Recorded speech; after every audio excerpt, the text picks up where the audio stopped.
Камаловцы экспериментируют. Завтра на сцене они поставят телевизионное ток-шоу. Зрителей приглашают на премьеру пьесы «Мой белый колфак». Это новая работа режиссера Фарида Бекчантаева. Впервые на театральной сцене разыграно телевизионное ток-шоу. Для чего Камаловскому театру прямой телемост США, узнал Сергей Хайдаров.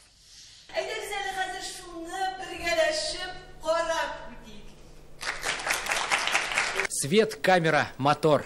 Впервые за всю историю сцена Камаловского театра превратилась в телестудию. Посетив Камаловский театр, зритель сможет не только получить эмоции, но и увидеть что-то по-настоящему новое. В пьесе «Мой белый колфак» будет разыграно самое настоящее ток-шоу. Подобный формат впервые используется не только в Татарстане, но и в России.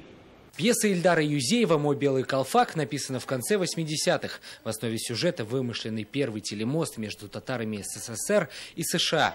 Ведущими таких телемостов были Фил Донахью и Владимир Познер. Сегодня, спустя 30 лет, поднятая автором тема актуальна как никогда. Проблемы языка татарского, это проблемы культуры, возвращение к корням, возвращение к религии. Какие-то объединяющие темы, которые объединяют и молодежь, которых там очень много ходит, и людей старшего поколения, те, которые помнят СССР, грубо говоря, те, которые не помнят СССР. Сегодня актеров в режиме онлайн снимают сразу несколько камер. Здесь их лица каждую секунду появляются на экранах по всей сцене. Эта постановка сложная не только в техническом плане.